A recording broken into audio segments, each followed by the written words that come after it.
band coming round the bend. This boogie man band. This boogie man band.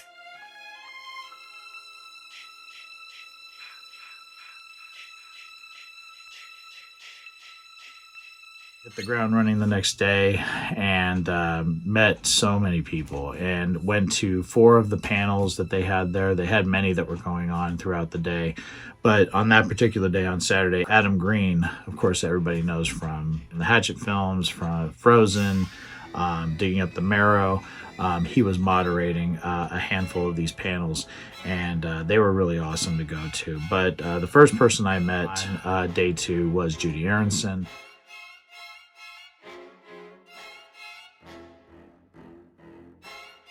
This was another one that was like a must. She was on my bucket list of people to meet. Had a huge crush on her growing up, not only from Friday the 13th, the final chapter, but she was in an episode of 90210.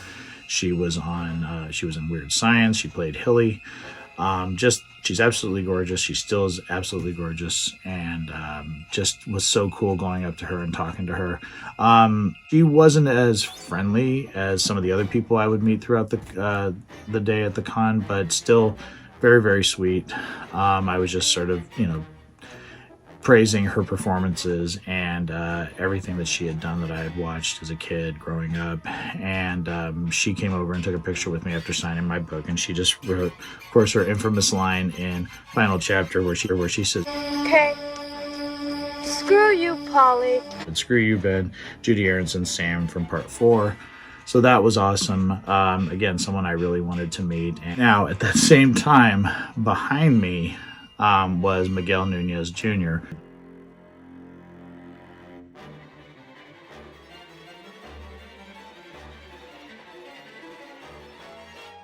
Who people will know as Demon in Friday the 13th, Part 5, A New Beginning. Of course, he was Reggie's brother, his older brother. Oh my God, well, get your ass in here, boy! And those damn enchiladas. Hey, you okay? Oh, some damn enchiladas! Oh, you gonna be all right? Oh!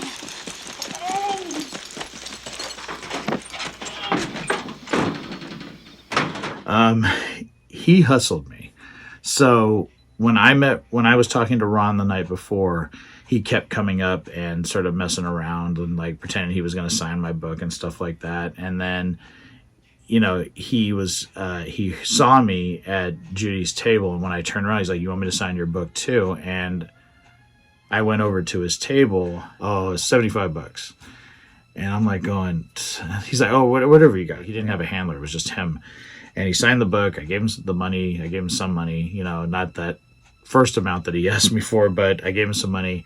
I said, "Well, can we take a picture?" And he said, "Yeah." And then he turned to look for somebody, and my friend Noah was standing there. He said, he's like, "This guy right here." And I didn't get the guy's name, but he's like, "Oh, he takes pictures for me all the time." So he said, "Let's do a crazy face," and look so like hyper. But I've always appreciated Miguel Nunez Jr., not just from Friday the 13th Part 5, but also Return of the Living Dead. He was in Harlem Nights. He was in Life. And I was talking to him about Life because 2 years ago, I found the town that was not just under the hills. I did a video of it here on the channel.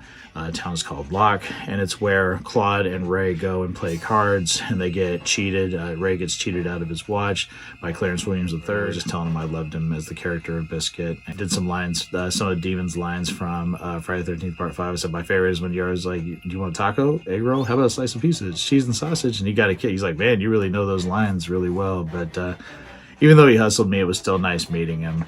And it's an experience I'll never forget, that's for sure. The next person I went to meet was Tom McLoughlin.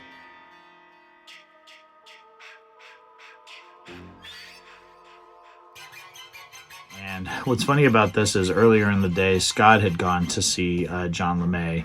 When we first got there, he went to go to John LeMay's table because he wanted him to sign the laser disc that he had. And I saw Tom McLoughlin at his table, and I was just walking around because I kind of wanted to keep that first experience with John special, so I didn't want him to act like I was just hovering and stuff like that. So I started walking around a little bit, and Tom McLoughlin was just like across from where John LeMay was sitting. And he was talking to these two guys and I heard Anthony Perkins. And as soon as I hear Anthony Perkins, my favorite actor of all time, I kind of listen a little bit. And then he started talking about Osgood Perkins and Longlegs. And I started talking to them about, I said, I hope it's okay if I butt in. I said, I was saying he's also done The Monkey. I don't know if you guys have seen that. They're like, oh, yeah. We wanted to see that movie. And we were talking about The Monkey. And I said, I love, Osgood Perkins' other films, which are like Blackcoat's Daughter, Gretel and Hansel, I'm the Pretty Thing That Lives in the House. And it was just a really cool conversation. Tom McLoughlin was going on about the parallels between Longlegs and the tragedy that befell Osgood's parents and how some of those themes were kind of in Longlegs. So it was really interesting, and I talked for a little bit, but I didn't want to interrupt him. I said, really nice talking to you all, and I kind of stepped away at that point. But then I went back after the Jason Lives panel, which was a lot of fun, and went to meet Tom McLoughlin. And, he's directed my favorite Jason movie. And that's what I went and talked to him about. Just had eye surgery, so his eye was all messed up. And I felt bad for him because he had, that's why he was wearing sunglasses. His eye he couldn't see good out of his eye because he had surgery on it. And but he couldn't have been nicer. And I talked about not only Jason Lives and just how upset I was that CJ wasn't back as Jason in the 7th film, even though I love Kane Hodder. And, we talked, he was like, he said, well, that was, and I said, I know it was because Buechler and Hodder had worked together on Prison, that was directed by Rennie Harlan, and talked to him about the Friday the 13th, the television series, and the Prophecies, which is episodes that he had directed, and how heartbroken I was that John LeMay had left. And he was like, he's like, when we were writing that, it was kind of like Frank Mankiewicz Jr. was like, well, you can kill him, but don't really kill him. And so that's why in that episode, Ryan is possessed, and at the end of the episode, he reverts back to a young child that is innocent again and doesn't have the memories of the tragedies that befell him after his brother died. So that was something that he incorporated into that. Also, The Exorcist is one of Tom McLaughlin's favorite movies of all time, and it terrified him. And he said him and Linda Blair are friends now because his dog has diabetes and she works with animals, so he talks to her a lot. So he said it's always weird that this girl that scared the shit out of him when he was younger is now a good friend of his. So I thought that was cute. He said that during the Jason Lives panel. But he really was nice, and what he signed, he said, Ben, all my bloody best, Tom McLoughlin, Jason Lives. And it was cool because it was he did the bloody in red, and I thought that was really a nice touch, but couldn't have been a nicer guy. And I did also talk to him about Sometimes They Come Back. He was saying that, he loved that movie too. And I said, Tim Matheson's in it, and Robert Russler, it's so good. And I said it still holds up. And I had talked to him about my friend Tina wanting me to do a review of it, and he said it was his girlfriend said it was kind of a mix of Stand By Me and Christine. And I was like, and I said it was just really, really cool to talk to, and what an honor. And again, directed my favorite Jason movie of all time. And from there, I went to meet Melanie Kinnaman, who played Pam in Friday the 13th, Part 5, A New Beginning.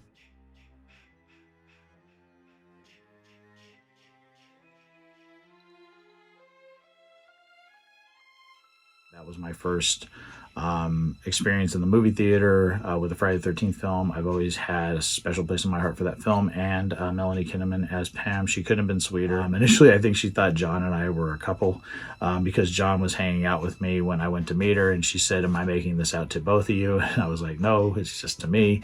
No, not an issue there, but it was just funny, and we both got a chuckle out of it later. And at the same time she was signing my book, Miguel Nunez Jr. came up again and was messing with her. What's up, Pam? It's he was like the Tasmanian devil. He was just all over the place. But she couldn't have been sweeter. I was telling her, just how much the movie meant to me, and just, how important Pam was to me, and how the ending always bothered me as a little kid because you didn't know her fate at the end. And I also thought she was badass for, going up against Roy, or the pseudo Jason, with a chainsaw, a real chainsaw that she actually wielded in that film. What she signed in my book is she just said, run, he'll kill you, Melanie Kinnaman, Pam, Part 5. So she was sweet. We took a nice picture together.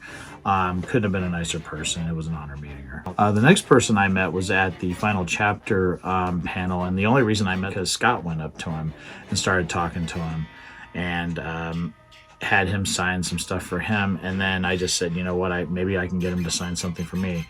And this was a case where he didn't charge me anything for signing this. His name is Alec Gillis, and he's a special makeup effects artist.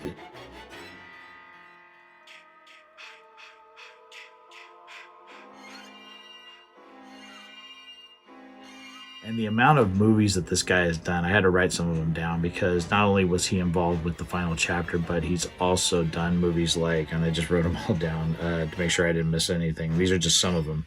Trick or Treat, Hollow Man, Panic Room, The Thing from 2011, Tremors, Leviathan, and then recently he's been involved with Alien Romulus and the Smile films. In fact, I had a great conversation with him about Smile 2 and just how great Naomi Scott was in that film as Sky Riley, and that was my favorite movie from last year. And he's like, yeah, he's like, I know, he's like, so many people put so much emphasis on The Substance, which was a good film, but he's like, how did she not get anything for that? And I'm like, going, I know she did her own choreography, her own singing and acting. It was almost like a one-woman show. She was your focal point for that entire film. And I said also the idea of having somebody that's like a Lady Gaga or a Taylor Swift have this thing attached to them, I thought it was just such an original concept. And he was like, yeah, and we were talking about that, and he ended up signing my book, which was really cool. He just put his name on it. And he said, to Ben, Alec Gillis, but it just looks like a squiggly line. But still, I mean, what an honor meeting this guy. And he's been involved in some of my favorite movies of all time. So just absolutely fantastic. And that panel was awesome too. But and he was great. He was late to it because he was stuck in traffic. But what an awesome guy, and so nice, and was great talking movies with him. He's just a really, really nice person. And the next person I would meet is Tracy Savage, who played Debbie in Friday the 13th Part 3 in 3D. And little known fact, she is the sister of Brad Savage, who played Danny Glick in Salem's Lot. And when I went up to her table, she noticed my shirt, and she said, "Oh, look at, you got your cool shirt and everything that you're wearing, really nice." And I said, "Yeah." I said, "I'm sorry, it's not a Part 3 shirt; it's a Part 5 shirt." And she goes, "Well, I won't hold that against you." And we had a nice conversation. I asked her how her day was going. I said, and she's like, "Oh, it's good. You know, peaks and valleys in terms of how many people are showing up." And I just said, "I'd really like you to sign my book." And I said, "I also like to say that I'm a huge fan of your brother's work from Salem's Lot." I said, "That's my favorite movie." And I said, "If you could tell him hi for me, that would be great." She said, "Oh yeah." She goes, "I'd more than happy to." And I said, and I was just saying that just how much that movie meant to me. She had this cool little prop. She had the shower curtain that, if people have seen Friday the 13th Part 3, there is a moment where Debbie takes a shower in that film. And it was $40 just to have the autograph and just a regular selfie, or you could do 60 and take a picture with her in the shower. So I did the 60, and she was really sweet. And I love what she signed in my book here. It says, "To Ben, where's the bed?" Tracy Savage, Debbie, Part 3. And so she had the shower curtain behind her. She took a regular selfie, and then we did the shower curtain one. She just told me to use my right hand to grab this part of the shower curtain, and my left hand to grab this side of it, and then just pull forward like that. And then she did the same thing, and we took that picture as well. And the person that took our picture took a bunch of pictures. So she was a sweetheart, still absolutely gorgeous, and it was a real treat meeting her. The next person I met was someone that I didn't know if I was going to meet, but Scott was talking to her, and I happened to be looking at her table, and she said, "I'll be right with you," and stuff like that. And I said, "Okay." And I was just, I always sort of had a little crush on Kirsten Baker, and I really liked the Terry character in Part 2. When I finally got to talk to her, though, I was surprised at what a sweetheart she was. I had no idea what she would be like, and we got into a great conversation just about horror movies, and found out the fact that she was best friends with Rob Bottin, who everybody knows as special makeups effects guy extraordinaire from movies like The Howling, The Thing, RoboCop, Seven. The guy's iconic, and nobody knows where he is, and she doesn't even know where he is now. But she was telling me about how they grew up together. Really, really nice conversations with her about how I felt about how Steve Dash was kind of treated, and sort of how Warrington Gillette took credit for all of Steve Dash's work. And she was telling me she wasn't too fond of Warrington Gillette. I'll just leave it at that. But just what a lovely person. I talked to her for about 15 minutes. And again, I don't want to share all that stuff. That's personal stories between her and I. But what a lovely woman, and couldn't have been happier to meet her. And she signed a really nice thing, just said, It says to Ben, XOXO, Kirsten Baker, Terry, so great to meet you. And couldn't have been a sweeter woman, and probably one of my favorite people that I met at the con this weekend. So from here, I went to 2 more panels. I went to one that was about the original Friday the 13th, and it had Sean Cunningham and his kids. Noel Cunningham, I don't know his daughter's name. I'll put her name right here. And then this was also hosted by Adam Green, and Harry Manfredini was there. Yeah. And he says, do I look like this? And she says, that's the way you looked last night. And then she walks by, okay? And as she walks by, he puts his hand on her cheek as she goes by. I mean, what more do you need for a music cue? No music. So he really specifically kept it with the killer. And what happened as a result of that decision we made, the music became a character. It was no longer a score. It was really just the character, this incredibly scary camp, and somebody out there knocking people off. And that's what I have to say about it. And that was great because it was talking about, just the most important aspects of that panel. Was talking about the future of the franchise. It was also talking about the music from the franchise. That was the stuff I was really interested in. And from there, there was a Jason Goes to Hell panel that was going to be starting up, and that was a blast. And Adam Green said he specifically waited to do that one last because he knew it was just the perfect way to close out the panels for the day. So I stayed for that one. So did John, my friend John, and Scott was there too. And it was so much fun, and I really just was endeared to this cast. I mean, you had the entire cast pretty much was there. I'll show some images and stuff from all of this stuff as I'm talking about it. But just had a blast, and talking about some of the secrets about the film, and how it was so unconventional for the time, like a very different take on the Friday the 13th franchise at that point, as opposed to the previous 8 films that had come before it, and how Adam Marcus was only 23 years old when he did it. And you had Marcus, John LeMay, Carrie Keegan, Stephen Williams, Andrew Block, Brooke Shearer, Robert Kurtzman, so many awesome people. And they all talked about their experiences on the film, and it was so much fun. It was like a family. And that was when John actually made a comment to me, John LeMay, when the panel was over. He said, "Nice backpack, Ben. He liked my Jason backpack. That was really cute." But yeah, that was great. But I knew, and we all knew, that going to that panel, which was at 5 o'clock that day, that there was only going to be one more hour for the actual con that was going to be ending at 7. So I had hoped to meet Harry Manfredini. He was the next one I really wanted to meet. And we only had an hour left. And when we were going up to the first con, the one with Harry Manfredini and Sean Cunningham, the convention floor was kind of emptying out. Some of these celebrities were going home early because there wasn't a lot of people that were there for autographs. So when I got back down to the convention floor, it was pretty sparse. A lot of people had left, with the exception of some of the cast members from Jason Goes to Hell. So I decided I was going to meet Adam Marcus. And I know I've been critical about Jason Goes to Hell in the past, but I really started to warm to that film and the talent that was behind it. And after that panel, I said, I'm really looking forward to the documentary that's coming out, Hearts of Darkness, the making of the film, which is coming out from Synapse Films. It's going to be coming out this October.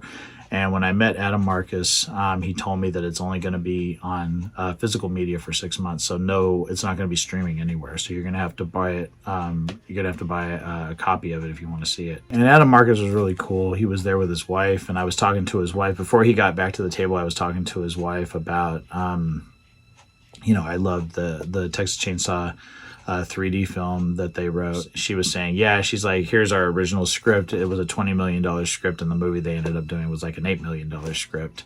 But I was still saying, like, Alexander Daddario and Dan Yeager were really great in it.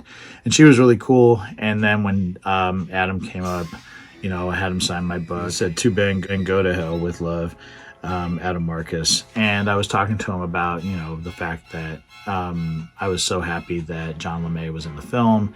This was a big thrill for me, him this weekend, and that he was like one of the last of my heroes growing up. And I said, Stephen Jeffries was one, Anthony Michael Hall was one. He's like, I knew Stephen Jeffries. Like, we used to go on some of the same auditions together. He's a really great guy. And I'm like, yeah, I met him in 2021. He was a really cool guy. And he took a picture with me. It was really awesome, an honor meeting him. And I told him, that he was friends with me on Facebook. And I said, you always say happy birthday to me when it's my birthday. And he said, oh yeah. So it was like so nice to meet you officially and stuff like that. Just really nice guy. And his wife was really nice.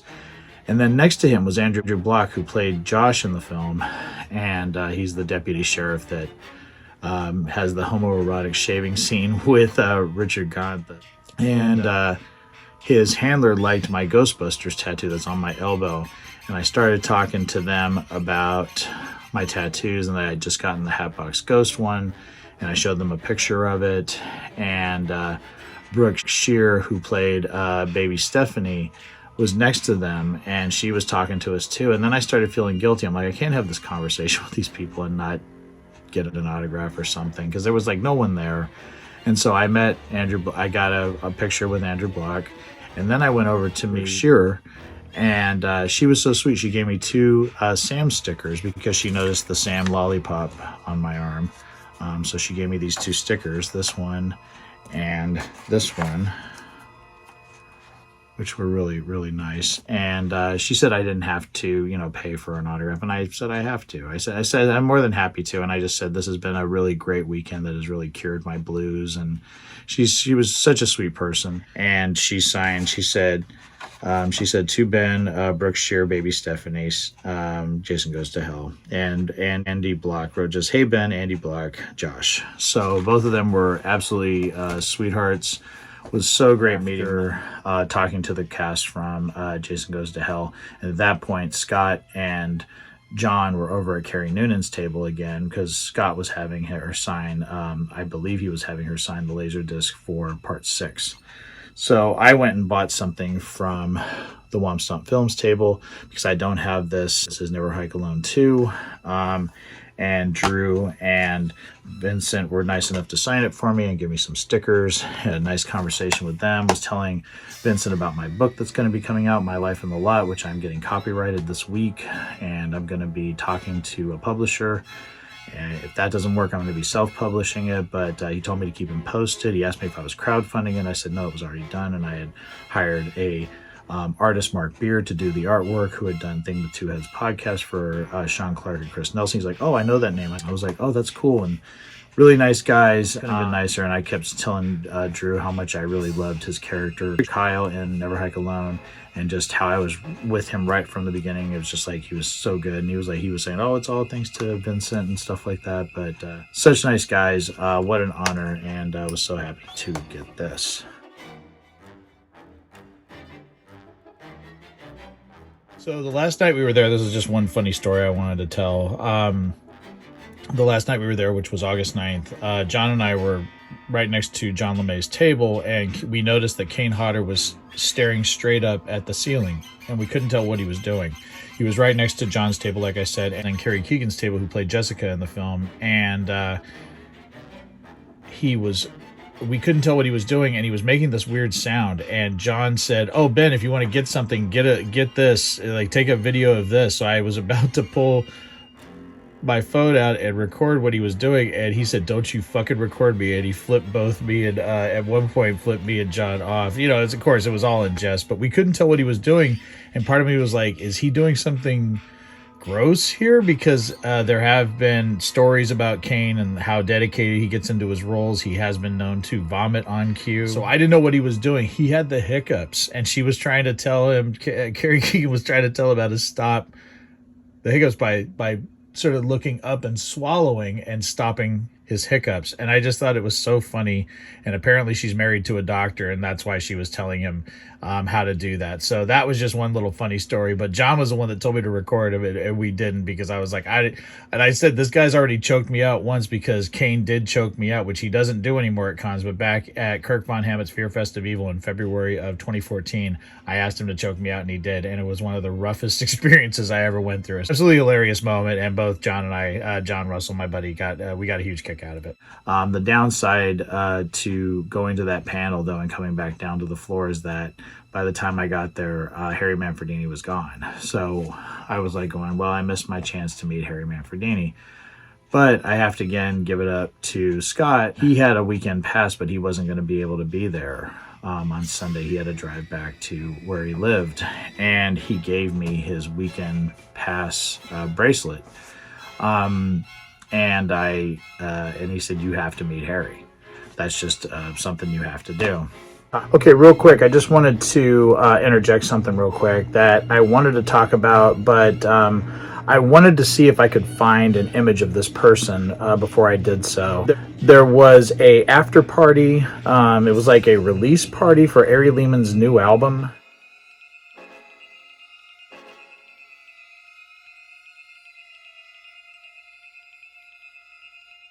It was called the Crystal Lake Nightmares World Premiere Party, and it took place at 9 o'clock in the La Jolla Room on the night of the 9th. John Russell and I had gone to this restaurant in the hotel to have dinner, and then we kept going, should we go to this? Should we go to this? It was supposed to feature Ari Lehman and Harry Manfredini, but what's funny is I kept telling John, well, I saw Harry Manfredini leave because I was in the garage when he drove out, and Scott and I saw him leave. So I said, I don't think he's going to be at this, but we had nothing else to do. They were saying it was like $10 to get in.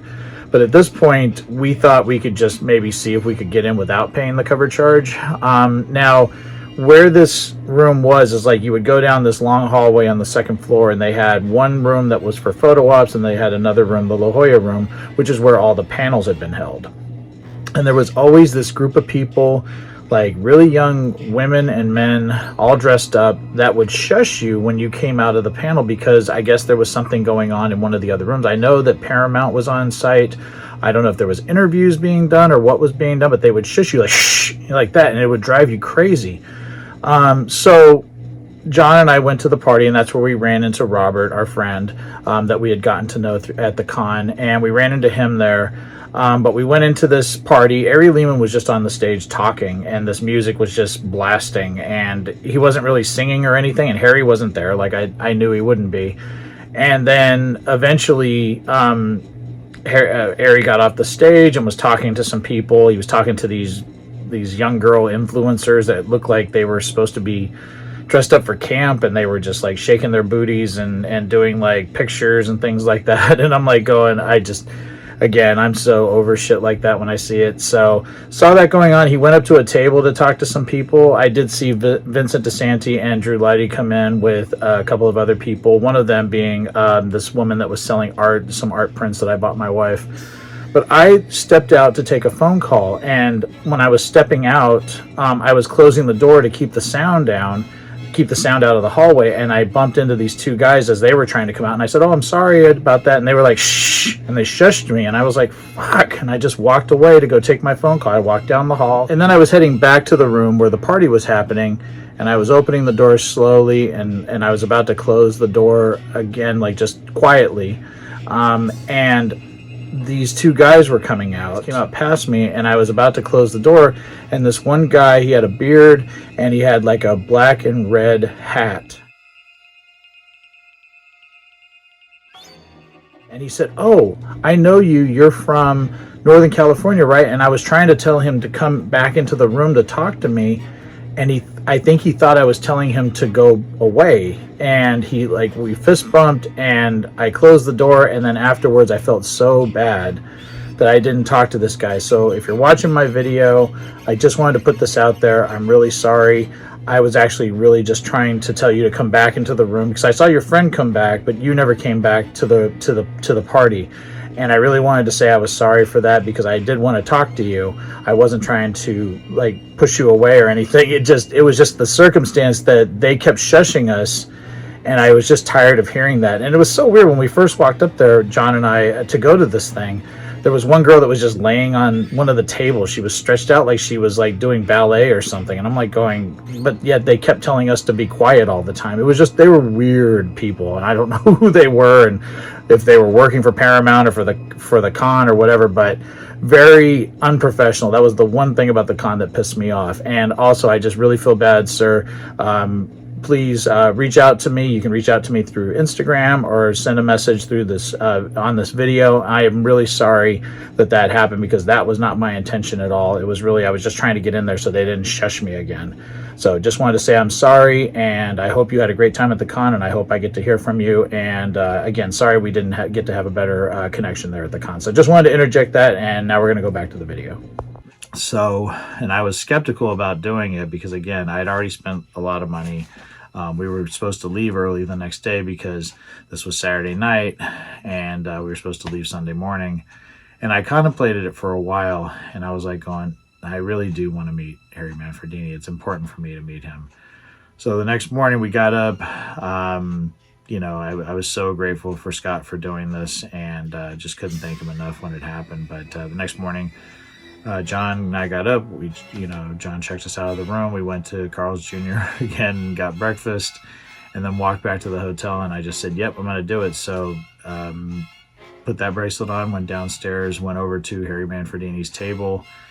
He had one guy in front of me that had bought like 8 CDs from him and had him sign poster and his box set. The box set that came out in 2013. It was the 10 one that Paramount and New Line did. So he was having him sign that. And I was just going to have him sign my book, and I went and paid for it. And his handler gave me too much change back, and I said, oh, you gave me too much change back, and I gave it to her. She was very sweet. And she said, just take the sticky note and put it where you want him to sign it. And I put it inside here because this is where there was some space. And when I got up to him, he goes, I can't sign that. And I said, oh, God. And I said, well, I guess I'll have to buy something from your table. He said, nope. He goes, I only sign it in one place. And the place he would sign it was right here. So, yeah, that was really awesome. And he couldn't have been a more awesome guy. And I just told him how much his music meant to me and that it's the soundtrack of my childhood pretty much. And that still gives me chills listening to it. And what an honor meeting Harry Manfredini. And I can't thank Scott enough because if he wouldn't have given me his bracelet for the weekend pass, I wouldn't have been able to do this because I wasn't going to be there and I wasn't going to buy another ticket for Sunday. So thank you so much, Scott. Being able to meet one of the greatest composers ever is all thanks to you. There's like just a couple other little things I picked up. Got this little keychain hockey mask from New Blood. I bought that at the table when you checked in. It was like $5. And then there was these guys that were putting these cards around. Now, you could have bought like a whole set of them, but I just they were sort of peppering them around the convention hall. And John told me about it because like the first one he told me to get was in a planner, and it was this one of Chuck from Part 3 by David Cadams. I found one of Robbie Morgan, who played Annie in Part 1. I found one of Felissa Rose, who was there as well. Marilyn Pocher, who played the spirit of Mrs. Voorhees at the end of Part 3. So these are really cool, but the one that I was so happy I found, and this one was on the men's room sign propped up as I was heading to the men's room real quick, and it was John LeMay. So this one I snatched up. I told the guys I'd give them all these, but this one I said I'm not getting rid of. So very happy to have this one as well. This is awesome. And that is it. I know this was a very long video, lots to talk about, lots to share, but I couldn't have had a better time. It was one of the best times I've ever had in my life, and I really needed it. And yeah, what a great, great time. Thank you so much, John. Thank you so much, everyone who watched this video. Thank you so much for supporting me, even in my dark moments this year on this channel. It's really kept my spirits going, and I promise there is some really cool stuff that I'm working on. And I hope everyone's doing well, and I will talk to you again very, very soon. Take it easy. Stay scared as always. Peace.